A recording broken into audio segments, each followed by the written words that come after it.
Good afternoon all student class 11 bio. आज मैं आप लोगों को फिलियम मोलस्का मतलब संघ मोलस्का की तरफ ले चल रहा हूँ। मतलब संघ मोलस्का क्या है और इसकी खोज करने वाले वैज्ञानिक का क्या नाम था और इसकी कितनी जातियाँ विद्यमान हैं और कितनी जातियाँ इसकी विलुप्त हैं। और संघ मोलस्का में आपके जैसे आपका संघ होता है जिसको बोला जाता है कौड़ी, तो उसके बारे में सारा अध्ययन आपको मैं बताने जा रहा हूँ। सबसे पहले मैं आपको बताता हूँ अरस्तु नामक वैज्ञानिक ने मतलब जिन्होंने जीव विज्ञान और जंतु विज्ञान दोनों की खोज की थी। मैंने इसको आपको बार बार पहले बताया है। तो अरस्तु ने इस संघ के सदस्यों का वर्णन किया था। अरस्तु नामक वैज्ञानिक ने मोलस्का संघ के जितने सदस्य थे उनका वर्णन किया था। और जॉन्स्टन नामक वैज्ञानिक ने सन 1650 ईस्वी में, एक जॉन्स्टन नामक वैज्ञानिक थे, उन्होंने सन 1650 ईस्वी में इसे मोलस्का संघ नाम दिया। इसे मोलस्का संघ नाम दिया।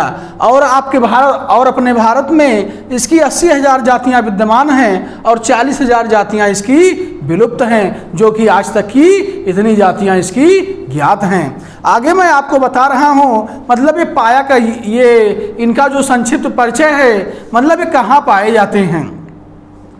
ये तालाबों में, पोखरों में, मतलब मोलस्का संघ के जो सदस्य होते हैं, जैसे आपका घोघा होता है, सपोज दैट, जिसको बोलते हैं सीप, घोघा, ये आपका तालाबों में, पोखरों, नदियों, झीलों आदि के किनारे पाए जाने वाले घोघा व सीप पूजा पाठ में बजाए जाने वाले समुद्री शंख या कौड़ियाँ आदि सब मोलस्का संघ के अंतर्गत आते हैं। और मोलस्का संघ को आपका एक प्रकार का ये मोलस्क विज्ञान या शंख विज्ञान के नाम से जाना जाता है। तो कवचों सहित इनके अध्ययन को मोलस्क विज्ञान या शंख विज्ञान कहा जाता है। मतलब मोलस्का साइंस या मोलस्क विज्ञान कहा जाता है। कुछ मोलस्का संघ के जीव ऐसे होते हैं, कुछ मोलस्का ऐसे होते हैं जो खाने के लिए, और कुछ ऐसे होते हैं जिनसे बटन, मोती आदि का निर्माण होता है। अब इनके मैं आपको लक्षण बता रहा हूँ, मतलब कैसे आप जानेंगे कि ये जीव मोलस्का संघ का है। पहला लक्षण है मतलब मोलस्का संघ के जो जीव होते हैं अधिकांश समुद्री, कुछ आलवणीय, कुछ नम भूमि पर, कुछ आलवणीय और कुछ नम भूमि पर, अधिकांश स्वतंत्र रेंगने वाले, कुछ चट्टानों आदि में चिपके रहने से आपको कुछ सुरंगों में रहते हैं। अगला पॉइंट है इनका जो शरीर होता है, कोमल शरीर प्रायः श्लेष में सरोबार रहने के कारण लसलसा होता है। मतलब मोलस्का संघ का जो जीव होता है उसका शरीर कोमल होने के कारण लसलसा होता है। लसलसा का मतलब बेटा चिपचिपा होता है। आपका अगला पॉइंट है इनका शरीर जो होता है मूलतः द्विपार्श्वी, परंतु अनेक सदस्यों में ऐठन के कारण, मतलब इनमें रिंगनुमा ऐठन होती है। अनेक सदस्यों में ऐठन के कारण ये कुंडलित एवं असम्मित होते हैं। जैसे आपका घोघा हो गया, ये रिंग में घूमते हुए मतलब कुंडलित नुमा होता है। अगला पॉइंट है इसका, इनमें एक गुहा होती है जिसका नाम होता है सीलोम गुहा केवल हृदय के चारों ओर और उत्सर्जी अंगों एवं जननांगों में विकसित होती है। और अधिकांश सदस्यों में, मतलब मोलस्का संघ के अधिकांश जो सदस्य होते हैं उनमें स्पष्ट शीर्ष तथा रेंगने, तैरने या बिल बनाने के लिए अधरतलीय मांसल पाद, मतलब जो इनका नीचे का पाद जो होता है अधरतलीय मांसल पाद पाया जाता है।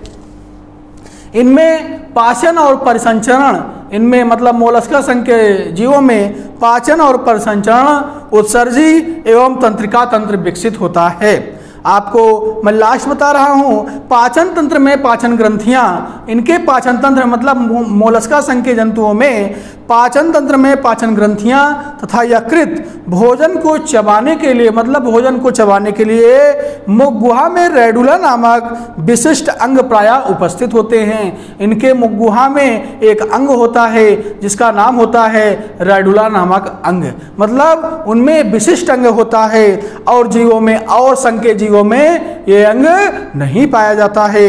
आपको इनका मैं जनन बताता हूँ, मतलब मोलस्का संघ के जो जीवों में जनन होता है ये आपका लैंगिक होता है, मतलब दो अलैंगिक और अलैंगिक, जैसे हमने आपको पिछले समय में बताया कि कुछ जीवों में इनमें जनन लैंगिक अलैंगिक दोनों प्रकार का होता है, तो मोलस्का संघ के जीवों में जनन जो होता है केवल लैंगिक ही होता है, जो कि अधिकांश सदस्य एक लिंगी होते हैं। जीवन वृत्त में प्रायः एक डिंब प्रावस्था के रूप में पाए जाते हैं। ओके बेटा, मैं इसके बाद आपको बता रहा हूं, इसी में मतलब जो हमने उदाहरण के रूप में आपको बताया, इसका उदाहरण होता है घोघा।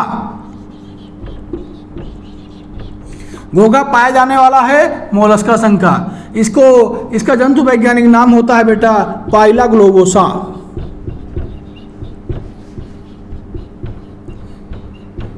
जीव विज्ञान की भाषा में इसको बोलते हैं पाइला ग्लोबोसा और सामान्य भाषा में बोलते हैं घोघा, जो आपको शंखनुमा तालाबों में झीलों में मिलते हैं। तो इनका जो वर्गीकरण है टेक्सोनॉमी है, मतलब कहाँ पर किस स्थान पर कौन सा संघ है, इनका कौन सा गण है, कहाँ पर रखे गए हैं। बेटा इनका संघ है मोलस्का, मतलब किस संघ में है, ये मोलस्का संघ में है। वर्ग है इनका गैस्ट्रोपोडा और उपवर्ग है इनका प्रोसोब्रैंकिया। गण है इसका मीसोगैस्ट्रोपोडा और श्रेणी है मतलब जीनस वंश जिसको बोलते हैं वंश है इसका पाइला और जाति है इसका ग्लोबोसा। और जो लक्षण हमने आपको बताया था, सपोज दैट उसी लक्षण के आधार पर इधर उधर थोड़ा इनके कमेंट्स होते हैं। मतलब ये तालाबों में झीलों में चावल के खेतों मतलब धान के खेतों में अगर देखा जाएगा, धान कटने के बाद छोटे छोटे ये शंखनुमा दिखते हैं। तालाबों में झीलों में चावल के खेतों आदि का सेवाब घोघा के रूप में दिखाई देते हैं। इनमें रेंगने के लिए क्लोमेढ़ापन, इन्हें रेंगने के लिए मतलब जो हमने बताया था आपको कुंडलित होते हैं। क्लोमेढ़ापन अर्थात अपर कुलम से जुड़ा एक मजबूत मांसल पाद होता है। ओके बेटा, थैंक यू। आगे आपको हम अगले संघ के बारे में बताएंगे।